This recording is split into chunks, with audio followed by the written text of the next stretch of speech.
വിയറ്റ്നാമിലെ നിൻ ബിൻ പ്രവിശ്യയിലെ ngô Dong നദിയിലൂടെ സഞ്ചാരം തുടരുകയാണ്. നദിയിൽ കുറെ ദൂരം പോയി മടക്ക യാത്രയിലാണിപ്പോൾ.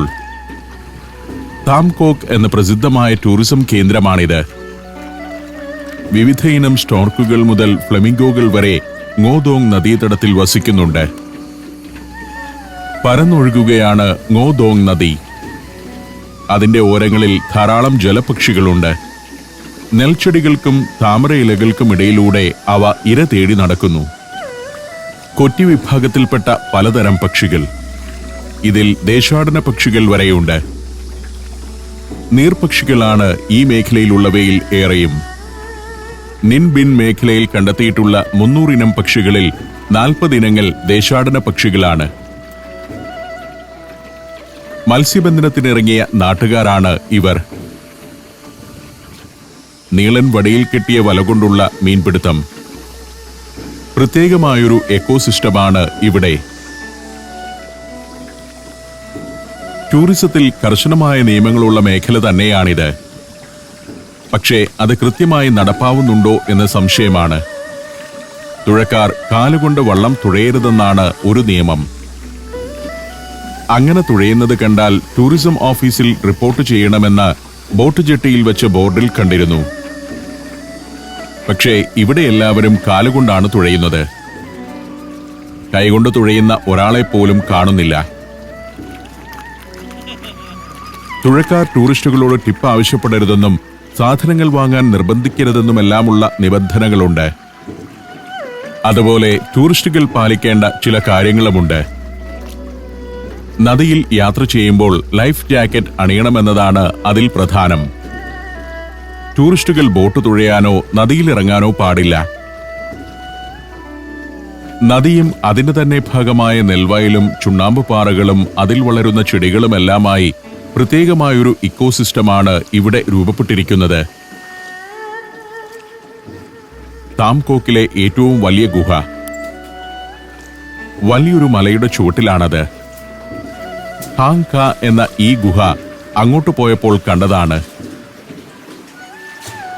ഗുഹയുടെ മറ്റൊരു ഭാഗത്തുകൂടിയാണ് ഇപ്പോൾ നീങ്ങുന്നത് എന്നതുകൊണ്ടാണ് ഇത് ഞാൻ കാണിക്കുന്നത്.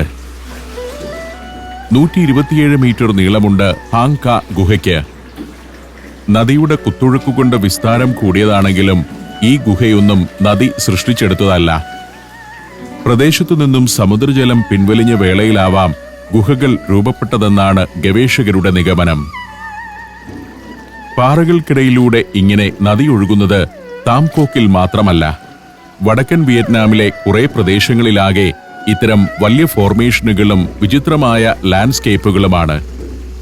ഇവിടെ അടുത്തു തന്നെ യുനെസ്കോ വേൾഡ് ഹെറിറ്റേജ് സൈറ്റായി പ്രഖ്യാപിച്ചിരിക്കുന്ന പ്രകൃതിദത്ത അത്ഭുതങ്ങൾ വേറെയുമുണ്ട്.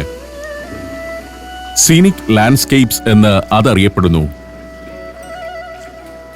പ്രകൃതിദത്ത അത്ഭുതങ്ങളുടെ ബൃഹത്തായ ഒരു മേഖലയാണ് വടക്കൻ വിയറ്റ്നാം. പർവ്വതങ്ങളും ഗുഹകളും ചുണ്ണാമ്പുപാറകളും നദികളും തടാകങ്ങളുമെല്ലാം അതിൽ ഉൾപ്പെടുന്നു. ചില പാറകൾക്ക് ചുവട്ടിൽ ചെറിയ പ്ലാറ്റ്ഫോമും ചാരുബെഞ്ചുകളും കാണാം.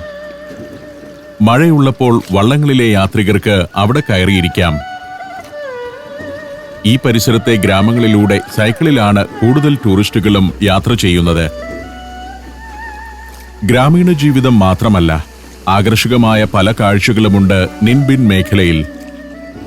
പഗോഡകളും റൈസ് ടെറസുകളും വരെ അതിൽ ഉൾപ്പെടുന്നു. ഈ ഇരിക്കുന്നത് ടൂറിസ്റ്റുകളല്ല, നാട്ടുകാരാണ്. ഗ്രാമത്തിൽ ടൂറിസത്തെ വലിയ തോതിൽ തന്നെ ഉപയോഗപ്പെടുത്തുന്നുണ്ട്. Star ഹോട്ടലുകളിലെ ടൂറിസമല്ല, പ്രകൃതിയോടിണങ്ങി ഗ്രാമീണതയെ ആസ്വദിക്കാവുന്ന tourism. കർഷക വീടുകൾ, ചെറിയ ലോഡ്ജുകൾ, ഹോം സ്റ്റേകൾ എന്നിവയെല്ലാമാണ് ടൂറിസ്റ്റുകൾക്കായി ഒരുക്കിയിരിക്കുന്നത്. ഈ കാണുന്നത് ടൂറിസ്റ്റുകൾക്കുള്ള കോട്ടേജുകളാണ്. നമ്മുടെ കായൽക്കരയിലും ആറ്റുതീരങ്ങളിലും അത്തരം ചെറു കോട്ടേജുകളാണ് വരേണ്ടത്. അവിടെ ആളുകൾ വന്ന് താമസിച്ചുകൊള്ളും. നദീതീരത്തെ വീടിന്റെ ഒരു ഭാഗം ടൂറിസ്റ്റുകൾക്ക് നൽകിയിരിക്കുന്നു. ടൂറിസ്റ്റുകൾ അവിടെ വന്ന് താമസിക്കുന്നു. സഞ്ചാരികളെ ചെറുവള്ളങ്ങളിൽ ഇങ്ങനെ കൊണ്ടുപോയാൽ മതി. പാലത്തിന് മുകളിലൂടെ ഒരു ടൂറിസ്റ്റ് നടന്നു പോകുന്നു. താംകോക്ക് പരിസരത്തെ ഏത് നാട്ടുവഴിയിലൂടെ നടന്നാലും അവിടെയെല്ലാം ടൂറിസ്റ്റുകളെ കാണാം. ചിലർ നടക്കുകയാവും, ചിലർ സൈക്കിളിൽ പോകും. താംകോക്ക് മേഖല വലിയൊരു ടൂറിസം വില്ലേജായി ഇപ്പോൾ വികസിപ്പിച്ചിരിക്കുകയാണ്. ഗ്രാമീണ വീടുകളോടനുബന്ധിച്ചുള്ള ഹോം സ്റ്റേകൾക്ക് പുറമെ വലിയ റിസോർട്ടുകളും വന്നു കഴിഞ്ഞു. Tam Coc garden, rice fields resorts, Aravinda resorts എന്നിങ്ങനെ 20ഓളം വലിയ റിസോർട്ടുകൾ ഈ പരിസരത്തുണ്ട്. 2030 പൂർണ്ണ സജ്ജമാവുന്ന വിപുലമായൊരു ടൂറിസം മാസ്റ്റർ പ്ലാൻ ഈ പ്രദേശത്തിനു വേണ്ടി തയ്യാറാക്കി കഴിഞ്ഞു. ഗ്രാമീണർക്ക് പരമാവധി തൊഴിൽ സാധ്യതകളും മികച്ച വരുമാനവും ഉറപ്പുവരുത്തുകയാണ് ലക്ഷ്യം. ഞങ്ങളുടെ ബോട്ട് യാത്ര അവസാനിക്കുകയാണ്. ബോട്ട് പുറപ്പെട്ടിടത്തല്ല, മറ്റൊരു കടവിലാണ് അടുക്കുന്നത്. നദിക്കരയിൽ മനോഹരമായ പടവുകൾ പണിത് ബോട്ടുകൾക്ക് അടുക്കാവുന്ന വിധം ഒരുക്കി വെച്ചിരിക്കുന്നു. ഗവൺമെന്റ് ഇങ്ങനെ അടിസ്ഥാന സൗകര്യങ്ങൾ വികസിപ്പിച്ചാൽ മതി. അതല്ലാതെ ഹോട്ടൽ നടത്തേണ്ടതില്ല. ഈ വള്ളങ്ങളെല്ലാം ഗ്രാമീണരുടേതാണ്. ഇന്ന് കുറേയേറെ വള്ളങ്ങൾ വെറുതെ കിടപ്പുണ്ട്. കൊടും ചൂടുള്ള ദിവസമാണെന്നതാവാം കാരണം. രാവിലെയും വൈകുന്നേരവുമാണ് ബോട്ട് യാത്രയ്ക്കായി ടൂറിസ്റ്റുകൾ ധാരാളമായി എത്തുക. ഇപ്പോൾ 12:30 കഴിഞ്ഞിട്ടുണ്ട്. ഒരു ഫ്രൈയിങ് പാനിനുള്ളിൽ ഇരുന്നെന്നോണമായിരുന്നു യാത്ര. വെയിലേറ്റ് ഞാനും രഞ്ജുവും കരിഞ്ഞു പോകാത്തത് ഭാഗ്യം. ഈ സ്ത്രീകൾ തുഴച്ചിൽക്കാരാണ്. എല്ലാവർക്കുമുണ്ട് കൂർമ്പൻ തൊപ്പി. കുറെ ചെറുകടകളുണ്ട് ഇവിടെ. ഇതാണ് താംകോക്കിന്റെ പ്രധാന ഭാഗം. ഗ്രാമങ്ങളിലെത്തുന്ന ടൂറിസ്റ്റുകൾ ഇങ്ങനെയാണ്. 4 സൈക്കിൾ വാടകയ്ക്കെടുത്ത് ഗ്രാമത്തിലൂടെ കറങ്ങുന്നു. ഏതോ ഹോം സ്റ്റേയിലാവാം താമസം. നമ്മുടെ ഗ്രാമങ്ങളിലൂടെ ഇങ്ങനെ ടൂറിസ്റ്റുകൾ നീങ്ങുന്ന കാലം വരണം. ഡ്രൈവർ കിങ് കാറുമായി എത്തി. യാത്ര തുടരുമ്പോൾ ഞാൻ കിങ്ങിനോട് പറഞ്ഞു, അടുത്ത പ്രധാന സ്ഥലത്തേക്ക് പോകുന്നതിന് മുൻപ് ഈ ഗ്രാമം ഒന്ന് കാണണമെന്ന്. ഇക്കാണുന്നത് ചെറു ഹോട്ടലുകളും ഹോം സ്റ്റേകളുമൊക്കെയാണ്. ഇതാണ് ഗ്രാമത്തിന്റെ ഉൾഭാഗം. കിങ് ഒരിടത്ത് കാർ കൊണ്ടുചെന്നു നിർത്തി. ഇനി പാലം കടന്ന് നടന്നു വേണം പോകാൻ. രഞ്ജുവാണ് മുൻപേ പോകുന്നത്. ഒരു ധൈര്യത്തിനങ്ങ് നടക്കുന്നേയുള്ളൂ. അടിയിലൂടെ വള്ളങ്ങൾ പോകേണ്ടതുകൊണ്ടാണ് പാലം ഉയർത്തിപ്പണിതിരിക്കുന്നത്. കേരളത്തിൽ കുട്ടനാട്ടിലും കായൽ പ്രദേശങ്ങളിലുമെല്ലാം ഇങ്ങനെയുള്ള ടൂറിസമാണ് വളരേണ്ടത്. കുട ചൂടി ഈ കടന്നു പോകുന്നത് ടൂറിസ്റ്റുകളാണ്. ഇവിടെ ഒരാൾ കൈകൊണ്ട് വള്ളം തുഴയുന്നുണ്ട്. മറ്റുള്ളവരെല്ലാം കാലുകൊണ്ടാണ് തുഴയുന്നത്. ഗ്രാമത്തിന്റെ പടിപ്പുരയാണിത്. ടൂറിസ്റ്റുകൾക്ക് മാത്രമുള്ള ഗ്രാമമൊന്നുമല്ല. നൂറ്റാണ്ടുകളായി ആളുകൾ വസിച്ചു വരുന്ന ഗ്രാമം. ഇതൊക്കെ ഗ്രാമീണ വീടുകളാണ്. അതിന്റെ 1-2 മുറികൾ ടൂറിസ്റ്റുകൾക്കായി മാറ്റിവെച്ചിരിക്കുന്നു. സൈക്കിളിൽ കടന്നു പോകുന്നതെല്ലാം ടൂറിസ്റ്റുകളാണ്. കേരളത്തിന്റെ കായൽ തീരത്തെയും നദിക്കരയിലെയും വനപ്രദേശത്തെയും ഓരോ ഗ്രാമവും ടൂറിസത്തിനു വേണ്ടി ഈ വിധം ഒരുങ്ങണം. പഴയ വീടുകൾ മിക്കതും ഈ വിധം ടൂറിസ്റ്റുകൾക്ക് കൂടി താമസിക്കാവുന്ന വിധം സജ്ജമാക്കിയിരിക്കുകയാണ്. നിരവധി ഹോട്ടലുകളും ഹോം സ്റ്റേകളും ഇവിടെ ഉയർന്നു വന്നിട്ടുണ്ട്. ഓരോ സാധാരണക്കാരനും സ്വന്തം വീടിനോട് ചേർന്ന് 1-2 കോട്ടേജുകൾ പണിത് ടൂറിസ്റ്റുകൾക്ക് വാടകയ്ക്ക് നൽകുന്നു. ഒന്നും തന്നെ സ്റ്റാർ ഹോട്ടൽ നിലവാരമുള്ളതല്ല. ഇതേ വിധം തന്നെയാണ് കേരളത്തിലും ടൂറിസം വളർത്താനാവുക. ഒരിടത്ത് വള്ളം ഉണങ്ങാൻ വെച്ചിരിക്കുന്നു. ഞാനൊരു വീടിന്റെ പടി കടന്നു ചെന്നു. സാമാന്യം ഭേദപ്പെട്ടൊരു കർഷക ഭവനമാണ്. ഇതാണ് വീടിന്റെ നിലവാരം. സാധാരണക്കാർ വസിക്കുന്ന വീട്. വാതിൽ തുറന്നു കിടക്കുന്നുണ്ട്. പക്ഷെ വിളിച്ചിട്ട് ആരും വന്നില്ല. മുറ്റത്തെ തൈപ്ലാവ് കായ്ച്ചു നിൽക്കുന്നു. ഉണ്ടച്ചക്കയാണ്. ഇവിടെ ഏത് പ്ലാവിലെയും ചക്ക ഉരുണ്ടാണിരിക്കുന്നത്. വീണ്ടും ഗ്രാമത്തിന്റെ ഇടവഴികളിലൂടെ നടന്നു. പല പല വഴികൾ. കറണ്ട് കണക്ഷൻ എല്ലാ വീട്ടിലുമുണ്ട്. ഗ്രാമം അത്ര പൊലിമയുള്ളതൊന്നുമല്ല. സിമന്റ് കൊണ്ട് പണിത നല്ല രീതിയിൽ പ്ലാസ്റ്റർ ചെയ്യാത്ത വീടുകൾ. ഒരു വീടിന്റെ പിൻഭാഗമാണ് വലതുവശത്ത്. വഴിയോട് ചേർന്നാണ് ഗ്രാമങ്ങളിൽ വീടുകൾ പണിതിരിക്കുന്നത്. ഇതെല്ലാം ടൂറിസ്റ്റുകൾക്ക് വസിക്കാനുള്ള ഇടങ്ങൾ തന്നെ. ഓരോ വീടിനോടുമനുബന്ധിച്ച് ആ വീട്ടുകാർ സജ്ജമാക്കിയിരിക്കുന്ന ടൂറിസം ഫെസിലിറ്റികൾ. താംകോക്ക് പ്രദേശത്തെ ഗൂഗിൾ മാപ്പിൽ സെർച്ച് ചെയ്താൽ കാണാം നൂറുകണക്കിന് ഹോം സ്റ്റേകളുള്ള ഒരു പ്രദേശമാണിതെന്ന്. അവിടെയൊക്കെ ടൂറിസ്റ്റുകൾ എത്തുന്നു, ദിവസങ്ങളോളം താമസിക്കുന്നു, ഗ്രാമീണ ജീവിതം ആസ്വദിക്കുന്നു. നദിക്കരയിൽ ടൂറിസ്റ്റുകൾക്കിരിക്കാനായി നിർമ്മിച്ചിട്ട മുളങ്കസേരകൾ. വൈകുന്നേരമായാൽ ഒരു ബിയറും നുണഞ്ഞ് നദിക്കാഴ്ചകളും കണ്ട് ടൂറിസ്റ്റുകൾ ഇവിടെ അങ്ങനെയിരിക്കും. ചില ഭാഗത്ത് നദി ഇങ്ങനെ വിസ്തൃതമായി കാണാം. അതിന്റെ കരകളിൽ ടൂറിസം വില്ലേജുകൾ. ടൂറിസം വികസനത്തിന് കേരളത്തിന് മാതൃകയാക്കാവുന്ന പ്രദേശം തന്നെയാണ് ഇത്. വേമ്പനാട്ടുകായലും അഷ്ടമുടിക്കായലും പകരുന്ന അത്ഭുതത്തേക്കാൾ കൂടുതലൊന്നും ഇവിടെയില്ല. വീണ്ടും കാറിൽ കയറി. ഇനിയും ഏറെ കാഴ്ചകളിലേക്ക് പോകണം. ngോദോങ് എന്ന നദിയും അതിലേക്ക് ചെന്നുചേരുന്ന കുറേയേറെ തോടുകളുമുണ്ടിവിടെ. നദീതീരത്തുകൂടി യാത്ര തുടർന്നു. ഇന്ത്യയിലെ 13 സംസ്ഥാനങ്ങളിലൂടെയുള്ള സഞ്ചാരം ഇപ്പോൾ പെൻഡ്രൈവിൽ ലഭിക്കുന്നു. ചരിത്രവും ഐതിഹ്യങ്ങളും യഥാർത്ഥ ജീവിതവും ഒത്തുചേരുന്ന ഇന്ത്യൻ കാഴ്ചകളുടെ ഈ അസുലഭ ശേഖരം സ്വന്തമാക്കാൻ 9995444222 എന്ന നമ്പറിലേക്ക് ഇന്ത്യ എന്ന് SMS ചെയ്യൂ. ഗ്രാമീണ റോഡിൽ നിന്നും കാർ താംകോക്കിന്റെ ടൗൺ ഏരിയയിലേക്ക് എത്തി. ഇത്രയൊക്കെയുള്ളൂ ടൗൺ. ഇപ്പോൾ ടൂറിസ്റ്റുകൾക്കായുള്ള സ്ഥാപനങ്ങളാണ് ഇവിടെ കൂടുതലും. കറൻസി എക്സ്ചേഞ്ചുകൾ, റെസ്റ്റോറന്റുകൾ, സുവനീർ കടകൾ എന്നിങ്ങനെ കുറേ സ്ഥാപനങ്ങൾ. വിദേശികൾ മാത്രമല്ല, വിയറ്റ്നാമിന്റെ വിവിധ ഭാഗങ്ങളിൽ നിന്നുള്ള ടൂറിസ്റ്റുകളും ഇവിടേക്ക് എത്തുന്നുണ്ട്. തെക്കൻ വിയറ്റ്നാംകാരാണ് കൂടുതലും. അവർക്ക് വടക്കൻ വിയറ്റ്നാം മറ്റൊരു രാജ്യം പോലെ തന്നെയാണ്. നിൻബിൻ പട്ടണത്തിന്റെ ഒരു ഭാഗമാണ് അക്കാണുന്നത്. നിൻബിൻ എന്ന പ്രവിശ്യയുടെ തലസ്ഥാന പട്ടണം കൂടിയാണിത്. നിൻബിൻ പിന്നിട്ട് ത്രാങ് ആൻ എന്ന സ്ഥലത്തേക്കാണ് ഇനി പോകുന്നത്. താംകോക്കിനോട് ചേർന്ന് കിടക്കുന്നതും അതേ ഭൂപ്രകൃതിയുള്ളതുമായ പ്രദേശമാണ് Trang An. UNESCO world heritage sites ലിസ്റ്റിൽ ഉൾപ്പെടുത്തിയിരിക്കുന്ന സ്ഥലം. അവിടെ ഒരിടത്ത് കൊണ്ടുചെന്ന് വണ്ടി നിർത്തി. ഇവിടെയും നദിയാണ് ടൂറിസത്തിന്റെ കേന്ദ്രസ്ഥാനം. ngോദോങ് നദിയുടെ ഒരു ഭാഗം തന്നെയാണിത്. നദികളുടെയും തോടുകളുടെയും ശൃംഖല കെട്ടുപിടിഞ്ഞങ്ങനെ കിടക്കുകയാണിവിടെ.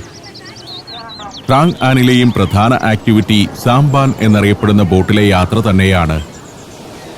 ത്രാങ് ആൻ സീനിക് ലാൻഡ്സ്കേപ്സ് കോംപ്ലക്സ് എന്നാണ് യുനെസ്കോ ഈ പ്രദേശത്തെ വിശേഷിപ്പിച്ചിരിക്കുന്നത്. ചുണ്ണാമ്പ് മലകൾക്കിടയിലൂടെ നദിയിൽ കുറേ ദൂരം യാത്ര ചെയ്യാം.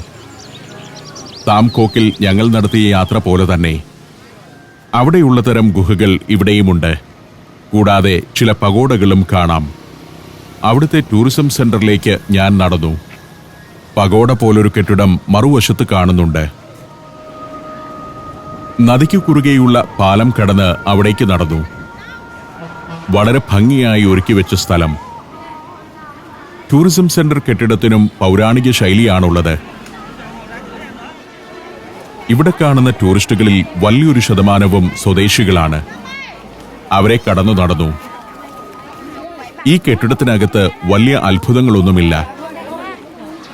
ദൂരെ നിന്ന് കണ്ടപ്പോൾ ഇതൊരു പഗോഡയാണെന്നാണ് കരുതിയത്. പക്ഷേ ഇതൊരു ടൂറിസം സെന്റർ മാത്രമാണ്. വലിയൊരു കോംപ്ലക്സ്. അത് പണിതിരിക്കുന്നതാകട്ടെ ട്രഡീഷണൽ വിയറ്റ്നാമീസ് രീതിയിലാണ്. കോൺക്രീറ്റിന്റെ ഒരു കെട്ടിടം പണിതിട്ട് ടൂറിസം ഇൻഫർമേഷൻ സെന്റർ എന്ന ബോർഡ് വെച്ചിരിക്കുകയല്ല. പരമ്പരാഗത ശൈലിയിൽ പണിതിരിക്കുന്നു. തടി കൊണ്ടാണ് നിർമ്മിച്ചിരിക്കുന്നതെന്ന് തോന്നും. പക്ഷേ ഇത് കോൺക്രീറ്റ് ആണ്. ഇതാണ് കലാബോധം. നമ്മുടെ എത്ര ടൂറിസം ഇൻഫർമേഷൻ സെന്ററുകളുണ്ട് കേരളീയ രീതിയിൽ പണിതിരിക്കുന്നത്. കേരളീയമെന്ന് പറഞ്ഞ് വികല നിർമ്മിതികളാണ് പലപ്പോഴും നമ്മൾ ഉണ്ടാക്കുന്നത്. വേണമെങ്കിൽ ഒരു ബോട്ടിൽ കയറി നദിയിലൂടെ യാത്ര ചെയ്യാം. അല്പം മുൻപ് ഞങ്ങൾ താംകോക്കിൽ കണ്ടതിന് സമാനമായ ഭൂപ്രദേശത്തു കൂടി കുറെ കൂടി സമയം ബോട്ട് യാത്ര നടത്താമെന്നേയുള്ളൂ. നദിയിലേക്ക് ചെന്നെത്തുന്ന പല കനാലുകളുണ്ട്. ഇവിടമൊക്കെ അടുത്ത കാലത്താണ് ഈ വിധം നവീകരിച്ചത്. മനോഹരമായി ലാൻഡ്സ്കേപ്പ് ചെയ്തിരിക്കുന്നു. പ്രകൃതിയുമായി ഇഴുകിച്ചേർന്ന് കിടക്കുന്നതാണ് നിർമ്മിതികൾ. ധാരാളം ആളുകൾ ബോട്ടിൽ കയറി പോകുന്നുണ്ട്. പക്ഷേ വിദേശികൾ കൂടുതലായി എത്തുന്നത് താംകോക്കിൽ തന്നെയാണെന്നാണ് എനിക്ക് തോന്നുന്നത്. ഒരേ കാഴ്ചകളും സമാനമായ ഭൂപ്രകൃതിയും കാണാൻ വീണ്ടും പോകേണ്ടതില്ലെന്ന് ഞങ്ങൾ തീരുമാനിച്ചു. ഒരു എക്കോ ടൂറിസം ഏരിയയാണ് ത്രാങ് ആൻ. നദി, ചെറുതടാകങ്ങൾ, ലൈംസ്റ്റോൺ മലകൾ, അതിലെ വനങ്ങൾ, താഴ്വരയിലെ നെൽവയലുകൾ, ഫ്ലോട്ടിംഗ് വില്ലേജുകൾ എന്നിവയെല്ലാം ത്രാങ് ആനിന്റെ ആകർഷണങ്ങളിൽ ഉൾപ്പെടുന്നു. താംകോക്കിൽ കണ്ടതുപോലെ നദിയുടെ ഇരുവശവും വിശാലമായ നെൽവയലുകൾ ഇവിടെയില്ല. അടുത്ത ഏതാനും എപ്പിസോഡുകൾ കൂടി തുഴച്ചിൽ കാണാൻ പ്രേക്ഷകർക്ക് താല്പര്യമുണ്ടാവില്ല എന്നതുകൊണ്ട് അടുത്ത കാഴ്ചയിലേക്ക് പോകാൻ ഞങ്ങൾ തീരുമാനിച്ചു. നദിയാത്ര കഴിഞ്ഞ് കുറെ പേർ ഇറങ്ങി വരുന്നു. മിക്കവരും വിയറ്റ്നാംകാർ തന്നെ. ഞങ്ങൾ അവിടെ നിന്നും യാത്ര തുടർന്നു. അടുത്തതായി ഹൊവാലു എന്ന സ്ഥലത്തേക്കാണ് പോകുന്നത്. മലകൾ തുരന്നുണ്ടാക്കിയ പല ടണൽ പാതകൾ കടന്നു വേണം പോകാൻ. വിയറ്റ്നാമിന്റെ പഴയ തലസ്ഥാന നഗരമാണ് ഹൊവാലു. 1000 വർഷം മുൻപത്തെ തലസ്ഥാന നഗരം. ചുണ്ണാമ്പ് പാറകളെ തുരന്നാണ് പലയിടത്തും പാതയൊരുക്കിയിരിക്കുന്നത്. ടൂറിസം വളർന്നതോടെ ഇത്തരം റോഡുകളെല്ലാം നല്ല നിലവാരമുള്ളതായിരിക്കുന്നു. ഹൊവാലു കഴിഞ്ഞ് ബായിദിൻ എന്നൊരു ക്ഷേത്ര നഗരമുണ്ട്. അവിടേക്കും ഇന്ന് പോകണം. ഇപ്പോൾ തന്നെ നേരം 2 മണി കഴിഞ്ഞിരിക്കുന്നു. ഇനി 2 പ്രധാന കാഴ്ചകൾ കൂടിയുണ്ട്.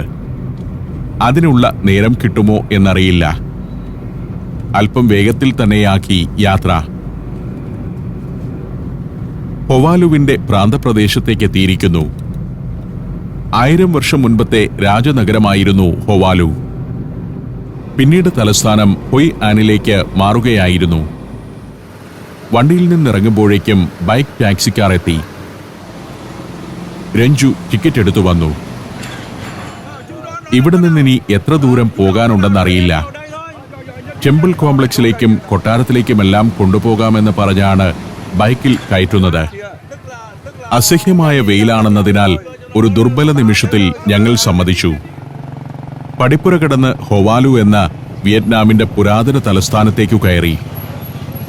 രാജഭരണത്തിന്റെ സ്മരണകൾ ഉണർത്തുന്ന മൈതാനങ്ങൾ, പരേഡ് ഗ്രൗണ്ടും മറ്റുമായിരുന്നിരിക്കണം.